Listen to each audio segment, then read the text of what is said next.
Welcome back to yet another book review, and today I'm reviewing this book, Atomic Habits by James Clear. What an awesome book. As always, please connect with me right here on LinkedIn and like, share, and follow on my YouTube and now my TikTok.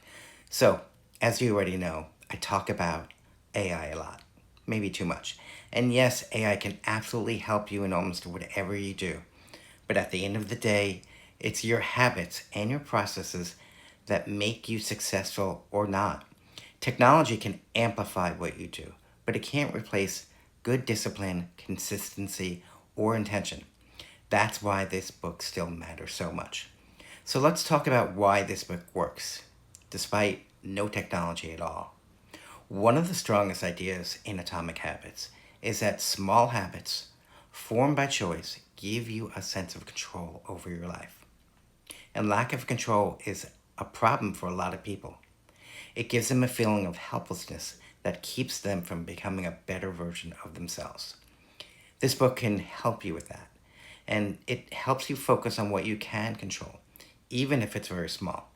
Author James Clear makes the case that good habits are the quote, compound interest of self improvement. Even improving just 1% a day or even half percent adds up over time. So let's talk about some of the concepts in this book. And the first one is the concept called the Plateau of Latent Potential. And everybody has potential. So this is the idea that you won't believe the change is happening until the results show up. And this is a big problem because it's the hardest part of any habit, continuing to do it before the payoff is visible. Most people quit right before the progress would have become obvious. Next, we have goals versus systems. So goals are what you want to achieve. Systems are how you show up every day to do it. Goals might set the direction, but systems are what you actually need to move you forward continuously. Let's move on to the next important concept, and that's identity change. And this is huge. Now, for me, one of the most interesting ideas in the book is that true behavior change is really identity change.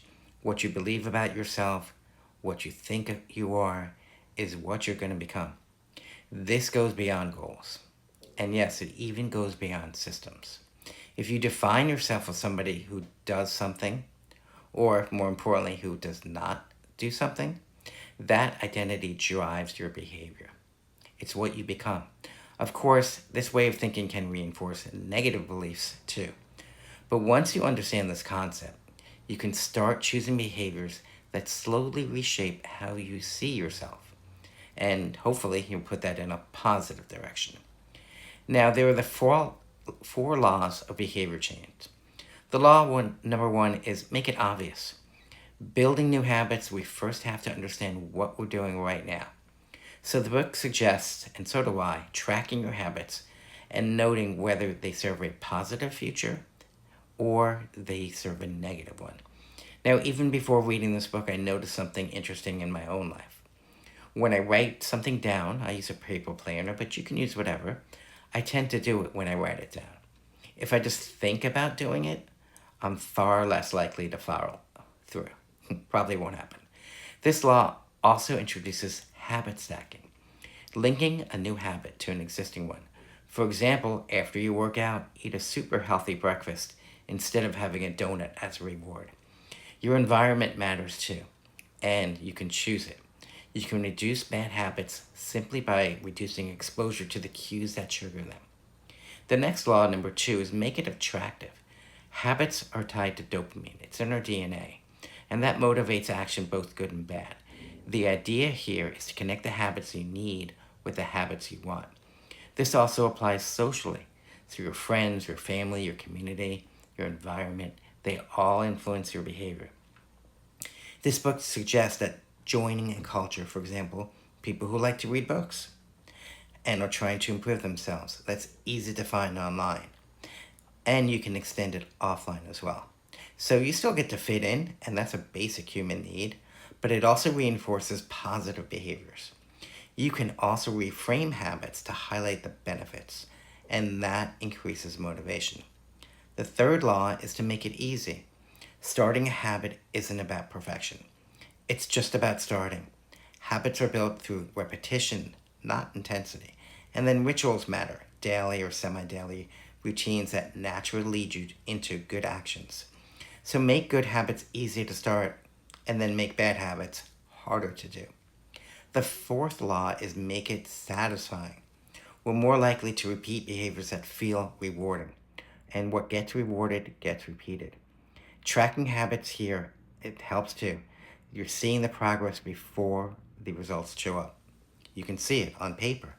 And accountability, even a simple accountability partner, makes a huge difference. And then towards the end of the book, the focus shifts to refining these good habits. So take a small self assessment of yourself. Understand your unique abilities and make the habit that you choose at first very easy, then challenge yourself over time. I know easy can become boring, but the challenge still needs to become attainable over time. The key is slow, steady improvement. A little bit better each time, each day, day after day. The book also has a downloadable guide on applying atomic habits to your business and to parenting, and that's a really nice bonus. So thanks again. You don't always need AI or tech to get ahead, and this book shows you that. It's super practical, it's grounded, and it respects how human behavior really does work. If you're interested in improving your life, like I am and you are, personally and professionally, or even how you approach technology and AI, this book gives you a framework that actually holds up over time. So that's Atomic Habits. Thank you so much, author James Clear. What an amazing book. I highly recommend it. As always, you can connect with me right here on LinkedIn and like, share, and subscribe to my YouTube and now my TikTok channels. You can purchase this book at your local bookstore or on my Amazon link. I make no extra money from that, but you do get to support this amazing book channel. I'll see you next time on yet another book review.